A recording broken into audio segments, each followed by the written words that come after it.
കൃപാസന പ്രസാദവര മാതാവിൻ്റെ ഈ സന്നിധിയിൽ നിൽക്കാനുള്ളൊരു അവസരം നൽകിയതിന് മാതാവിന് പ്രത്യേകം നന്ദി പറയുന്നു. എൻ്റെ പേര് ലീജ. ഞാൻ മലയാറ്റൂരിൽ നിന്ന് വരുന്നു. ഞാൻ ഉടമ്പടി എടുത്തത് 2025 ഫെബ്രുവരി 14 ഞാൻ പ്രധാനമായും ഈ ഉടമ്പടി എടുക്കാനുള്ള കാരണം എൻ്റെ OET പരീക്ഷയായിരുന്നു. ഞാൻ ഇംഗ്ലീഷ് വിഷയത്തിൽ കുറച്ച് താഴെയുള്ളൊരു വ്യക്തിയാണ്. അതുകൊണ്ട് തന്നെ OET പരീക്ഷ എന്നെ സംബന്ധിച്ചിടത്തോളം വലിയൊരു വെല്ലുവിളിയായിരുന്നു. കഴിഞ്ഞ വർഷം സെപ്റ്റംബറിലായിരുന്നു ഞാൻ ഡേറ്റ് എടുത്ത് പരീക്ഷ എഴുതിയത്. പക്ഷേ അന്ന് ഞാൻ എൻ്റെ കഴിവ് കൊണ്ട് മാത്രമാണ് പരീക്ഷ എഴുതാനായിട്ട് ഒരുങ്ങിയത്. മാതാവിനോട് പേരിനൊന്ന് പ്രാർത്ഥിക്കുന്നു അല്ലാതെ ഞാൻ മാതാവിനോട് എനിക്കിത് ജയിപ്പിച്ച് തരണമെന്നൊന്നും ഞാൻ പറയാറില്ല. അങ്ങനെ സെപ്റ്റംബറിൽ ഞാൻ പരീക്ഷ എഴുതി. 3 വിഷയം എനിക്ക് കിട്ടി. പക്ഷേ ഒരെണ്ണം മാത്രം പോയി, ലിസണിങ്. പക്ഷേ അത് പ്രാക്ടീസ് ചെയ്യുമ്പോൾ പോലും എനിക്ക് കിട്ടാറില്ലായിരുന്നു. വീണ്ടും ഞാൻ നവംബറിൽ പരീക്ഷയ്ക്ക് ഡേറ്റ് എടുത്തു. ഇത് തന്നെ സംഭവിച്ചു. ഞാൻ എൻ്റെ കഴിവിൽ മാത്രം വിശ്വസിച്ചു. ഞാൻ ഡേറ്റ് എടുത്തു, പരീക്ഷ എഴുതി. 3 എണ്ണം കിട്ടി, ഒരെണ്ണം പോയി. അത് കഴിഞ്ഞ് ഞാൻ വീണ്ടും ഇരുന്ന് കുറേ പഠിച്ചു. ഉറക്കം ഒഴിച്ചൊക്കെ ഇരുന്ന് പഠിച്ചു. അങ്ങനെ ഞാൻ ഫെബ്രുവരിയിൽ ഡേറ്റ് എടുത്തു. ഇത് തന്നെ സംഭവിച്ചു. 3 എണ്ണം കിട്ടി, ഒരെണ്ണം പോയി. ഇത് തന്നെ സംഭവിച്ചുകൊണ്ടിരുന്നപ്പോൾ എനിക്ക് ആകെ വിഷമായി. കയ്യിൽ നിന്ന് പൈസ പോകുന്നു, ഒന്നും കിട്ടുന്നുമില്ല. ആകെ സങ്കടം. കരയാൻ മാത്രമേ നേരം ഉണ്ടായിരുന്നുള്ളൂ. വേറെ ഒന്നും മനസ്സിൽ വരുന്നില്ല, സന്തോഷിക്കാൻ തോന്നുന്നില്ല. അങ്ങനെ വന്നപ്പോൾ ഞാൻ മാതാവിൻ്റെ അടുത്ത് ചോദിച്ചു, അമ്മ എന്താണ് ഇങ്ങനെ സംഭവിക്കുന്നത്? എന്താണ് ഞാനിനി ചെയ്യേണ്ടത്? ഒന്നും അറിയില്ല. അങ്ങനെ ഞാൻ മാതാവിൻ്റെ അടുത്ത് ചോദിച്ചപ്പോൾ മാതാവ് എൻ്റെ മുഖത്ത് നോക്കി ഒന്ന് പുഞ്ചിരിച്ച പോലെ തോന്നി എനിക്ക്. അമ്മ എന്നെ കൃപാസനത്തിലേക്ക് വരുത്താനായിട്ടുള്ള ഇടവന്നു. അങ്ങനെ റിസൾട്ട് വന്നതിൻ്റെ പിറ്റേ ദിവസം, അതായത് ഫെബ്രുവരി 14 ഞാൻ കൃപാസനത്തിൽ വന്നു. ഇവിടെ ആളുകളുടെ തിരക്ക് കാരണം ഞാൻ ഓർത്തു, മാതാവിനെ കാണാൻ ഇത്രയും ആൾക്കാർ വന്നിട്ടും എനിക്ക് ഒന്ന് വരാൻ പോലും തോന്നിയില്ലല്ലോ എന്ന് ഞാൻ ചിന്തിച്ചു. അങ്ങനെ ഇവിടെ വന്നപ്പോൾ തന്നെ വല്ലാത്തൊരു തണുപ്പ് അനുഭവപ്പെട്ടു എനിക്ക്. അങ്ങനെ ഞാൻ ഉടമ്പടി എടുത്തു. ഇവിടെ വന്ന് പിറ്റേ ദിവസം മുതൽ ഞാൻ മാതാവിനോട് പ്രാർത്ഥിക്കാൻ തുടങ്ങി. എൻ്റെ വീട്ടിൽ ഒരു മുറി തന്നെ ഞാൻ എൻ്റെ മാതാവിന് കൊടുത്തു. അമ്മ ഇവിടെ കിടന്നോ, അമ്മയ്ക്ക് എന്തെങ്കിലും വേണമെങ്കിൽ ചോദിച്ചാൽ മതി എന്നൊക്കെ പറഞ്ഞ് എൻ്റെ കൂടെയുള്ളൊരു സുഹൃത്തിനെ പോലെ ഞാൻ മാതാവിനെ കണ്ടു. അമ്മയ്ക്ക് വേണ്ടി ആ മുറി ഞാൻ ഒരുക്കി. ഞാൻ എൻ്റെ അപ്പനോടും അമ്മയോടും പറയും, ഈ മുറിയിലേക്ക് ആരും അനാവശ്യമായിട്ട് കയറണ്ട, മാതാവ് വിശ്രമിച്ചോട്ടെ എന്നൊക്കെ ഞാൻ പറയും. അങ്ങനെ ഞാൻ മാതാവിന് എല്ലാ ദിവസവും രാവിലെ 5:30 ഞാൻ കണ്ടിട്ട് പോലുമില്ല. ഞാൻ എന്നും 5:30 എഴുന്നേറ്റ് പ്രാർത്ഥിക്കാൻ തുടങ്ങി. സായാഹ്ന പ്രാർത്ഥന ചെല്ലാൻ തുടങ്ങി. കൂടാതെ കുർബാനയിൽ എനിക്ക് പോകാൻ വലിയ മടിയായിരുന്നു. ഞായറാഴ്ച പോലും കുർബാനയ്ക്ക് പോകാൻ എനിക്ക് മടിയായിരുന്നു. പിന്നെ പോകണമല്ലോ എന്ന് ഓർത്ത് ഞാൻ പോകും. പക്ഷേ എല്ലാ ദിവസവും കുർബാന കാണാനുള്ളൊരു വലിയ അടയാളം എനിക്ക് മാതാവ് കാണിച്ചു തന്നു. ഒരു ദിവസം കുർബാനയ്ക്ക് പോയില്ലെങ്കിൽ എന്തോ എൻ്റെ ശരീരത്തിൽ നിന്ന് എന്തോ ഒന്ന് നഷ്ടപ്പെട്ട പോലെ എനിക്ക് തോന്നുമായിരുന്നു. അങ്ങനെ എല്ലാ ദിവസവും ഞാൻ കുർബാനയ്ക്ക് പോകുമായിരുന്നു. പിന്നെ ഞാൻ പഠിത്തത്തിൽ കുറച്ച് താന്നു തുടങ്ങി. കാരണം ഒരു ദിവസം മുഴുവൻ ഇരുന്ന് പഠിക്കുമായിരുന്നു ഞാൻ. പക്ഷേ മാതാവിന് കിട്ടിയ പിന്നെ പഠിത്തം കുറഞ്ഞു. മാതാവിന് കൂടുതൽ സമയം ഞാൻ കൊടുത്തു. എല്ലാ ദിവസവും രാത്രി ഒരു 10 മിനിറ്റ് ഞാൻ മാതാവിനോട് സംസാരിക്കും. അപ്പോൾ മാതാവും അമ്മയുടെ മുഖത്തെ ചില ചലനങ്ങൾ കൊണ്ട് എനിക്ക് ഉത്തരം തരുമായിരുന്നു. അങ്ങനെ ഞാൻ മാതാവിനോട് ചോദിച്ച് ഒരു ഡേറ്റ് എടുത്തു. അതായിരുന്നു മാർച്ച് 8. മാർച്ച് 8 വരെ ഞാൻ നന്നായി പഠിച്ചു. ഒപ്പം മാതാവിനോട് നന്നായി പ്രാർത്ഥിച്ചു. അങ്ങനെ മാർച്ച് 8 ഞാൻ പരീക്ഷ എഴുതാൻ പോവാണ്. അപ്പോൾ എൻ്റെ കയ്യിൽ ഉടമ്പടി കാശുരൂപം ഉണ്ടായിരുന്നു.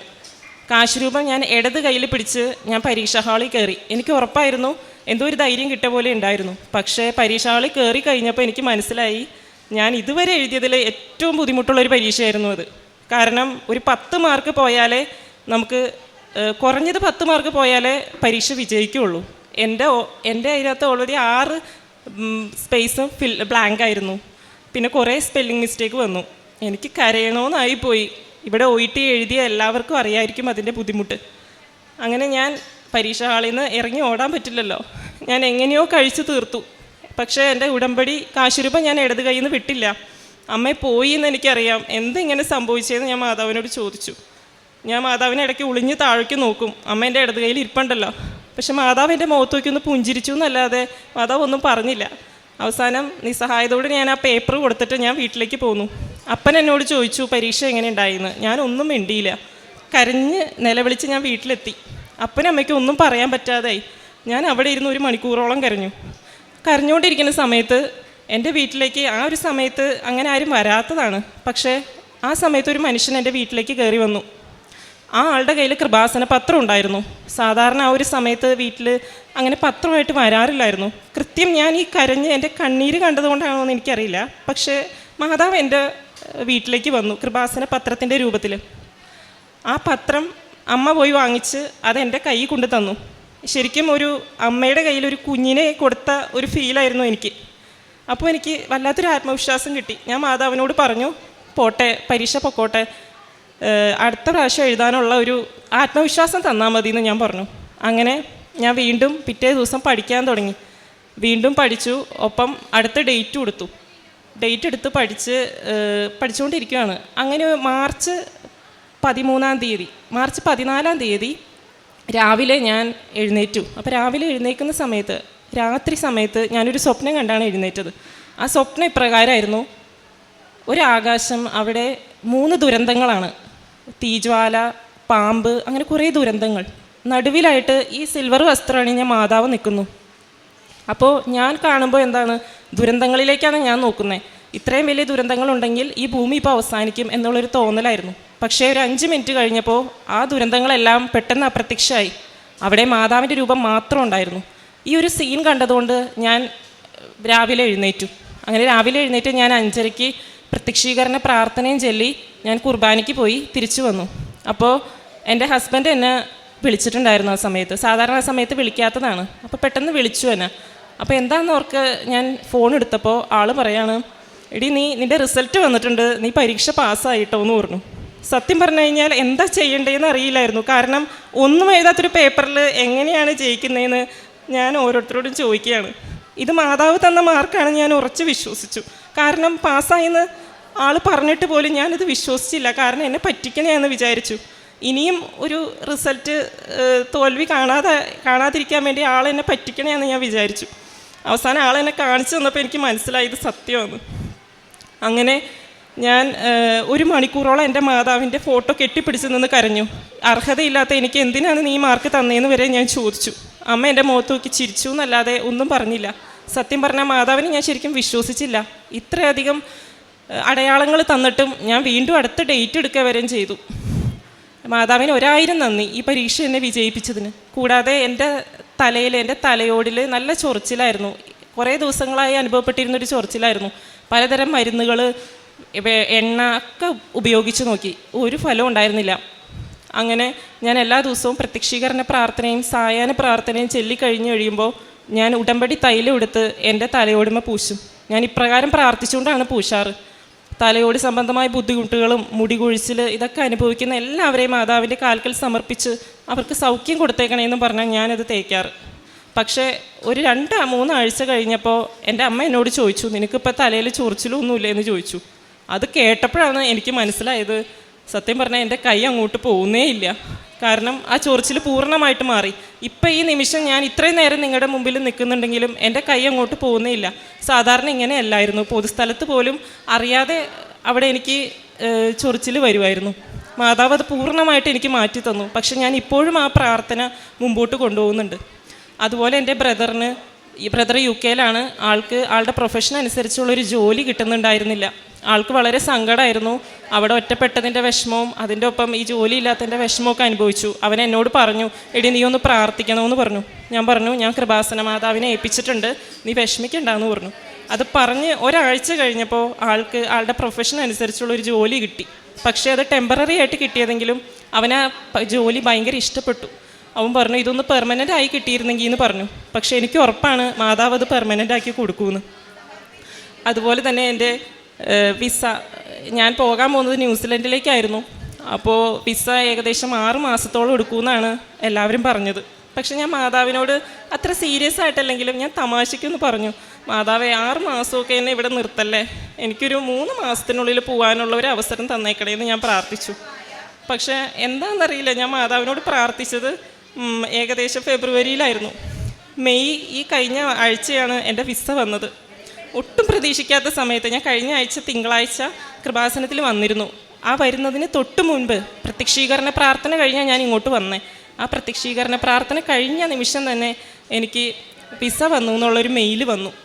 അതിന് മാതാവിനോട് 1000 നന്ദിയുണ്ട്. അടുത്ത ആഴ്ച ഞാൻ ഇവിടുന്ന് പോവാണ്. വ്യാഴാഴ്ചയാണ് പോകുന്നത്. 22-ാം തീയതി രാത്രി 10 മണിക്ക് ന്യൂസിലൻഡിന് പോവാണ്. അപ്പോൾ മാതാവ് എൻ്റെ കൂടെ സഞ്ചാരി മാതാവായി എൻ്റെ ജീവിതത്തിലേക്കും തുടർന്ന് ഇനിയുള്ള എല്ലാ അവസരങ്ങളിലും എന്നോടൊപ്പം മാതാവ് ഉണ്ടാവുമെന്ന് ഞാൻ വിശ്വസിക്കുകയാണ്. കൃപാസന മാതാവിനും അമ്മയുടെ തിരുക്കുമാരനും 1000 നന്ദി. അമ്മയുടെ പ്രത്യക്ഷീകരണത്തിൻ്റെ സാക്ഷിയാവാനുള്ള കൃപ ഓരോരുത്തർക്കും നൽകണമേ എന്ന് ഞാൻ ആശംസിക്കുകയാണ്.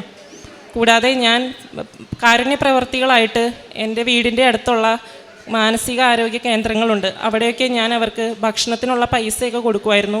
പിന്നെ വീട്ടിൽ ആര് വന്നാലും അവരെ വെറുകൈയോടെ വിടില്ല. അവർക്ക് വിശക്കുന്നുണ്ടെങ്കിൽ ഭക്ഷണവും അവർക്ക് പൈസയൊക്കെ ഞാൻ കൊടുക്കും.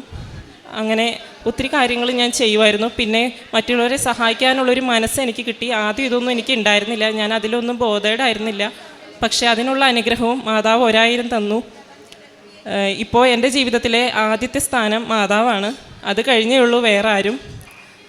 മാതാവിനും തിരുക്കുമാരനും 1000 നന്ദി പറഞ്ഞുകൊണ്ട് ഞാൻ എൻ്റെ ഈ സാക്ഷ്യം അവസാനിപ്പിക്കുകയാണ്. ഉൽപ്പത്തി 28:15. ഇതാ ഞാൻ നിന്നോട് കൂടെയുണ്ട്, നീ പോകുന്നിടത്തെല്ലാം ഞാൻ നിന്നെ കാത്തുകൊള്ളും. ലീജ ആൻ്റണിയുടെ അനുഭവ സാക്ഷ്യമാണ് നമ്മളിപ്പോൾ കേട്ടത്. ഈ മകൾ പല പ്രാവശ്യം OET എക്സാം എഴുതിയെങ്കിലും പല വിഷയങ്ങൾക്കും പാസ്സാകാതിരിക്കുകയായിരുന്നു. അമ്മയോട് ഉടമ്പടിയെടുത്ത് പ്രാർത്ഥിച്ചതിൻ്റെ ഫലമായി ഉടമ്പടിയിൽ ജീവിച്ചപ്പോൾ എല്ലാ കാര്യങ്ങളും ദൈവം നീ പറഞ്ഞതുപോലെ ചെയ്യുക എന്നാണ് ഈശോ മാതാവ് പറയുന്നുണ്ട്. അവൻ പറഞ്ഞ പോലെ ചെയ്യുക.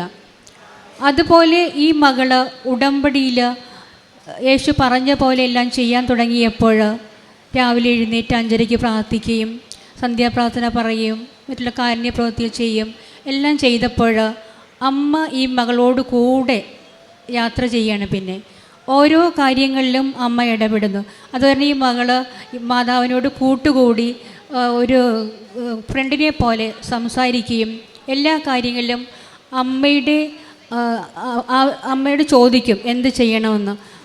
ഈ മകൾക്ക് അമ്മ മറുപടി കൊടുക്കുന്നു. വളരെ സ്നേഹത്തോടെയുള്ള ഒരു രണ്ടുപേരും പരസ്പരം സ്നേഹമാണ് എപ്പോഴും നമ്മളെ നയിക്കുന്നത്. അപ്പം സ്നേഹത്തിലൂടെ മാതാവിനെ ഈശോയൊക്കെ നമ്മൾ സ്നേഹിക്കുമ്പോൾ അവർ നമ്മുടെ കൂടെ വസിക്കുകയും നമ്മുടെ കാര്യങ്ങളെല്ലാം എളുപ്പത്തിൽ സാധിച്ചു തരികയും ചെയ്യും എന്നുള്ള ഒരു അനുഭവ സാക്ഷ്യം കൂടിയാണിത്. അപ്പോൾ നമുക്ക് ഈ മകൾക്ക് നല്ല മാർക്ക് കൂടി OET പാസ്സായി. ഉടനെ തന്നെ 3 മാസത്തിന് അകം കിട്ടണമെന്ന് പ്രാർത്ഥിച്ചപ്പോൾ ഉടനെ തന്നെ അത് വിസ കിട്ടുകയും ഇപ്പോൾ മകൾ വിസയും കിട്ടി ടിക്കറ്റും വന്നു. ഇപ്പോൾ ഉടനെ തന്നെ ജോലി സ്ഥലത്തോട്ട് പോവുകയാണ്. അതുപോലെ ചേട്ടന് വേണ്ടി പ്രാർത്ഥിച്ചപ്പോൾ ചേട്ടൻ്റെ ജോലിയുടെ കാര്യവും മാതാവ് സാധിച്ചു കൊടുത്തു. പിന്നെ ഈ മകൾക്ക് കൂടെ തലയിൽ ചൊറിച്ചിലുണ്ടായിക്കൊണ്ടിരുന്നു. അതും അമ്മയോട് പ്രാർത്ഥിച്ചപ്പോൾ മാറിക്കിട്ടി. അപ്പം ഇത്രയും ഒത്തിരി അനുഗ്രഹങ്ങൾ കിട്ടി ഈ മകൾക്ക് വേണ്ടി നമുക്ക് ഈ മകളോട് ചേർന്ന് ഈശോയ്ക്കും അമ്മയ്ക്കും നന്ദി പറയാം. കൈയടിച്ച് എല്ലാ ദൈവത്തെ മഹത്വപ്പെടുത്താം.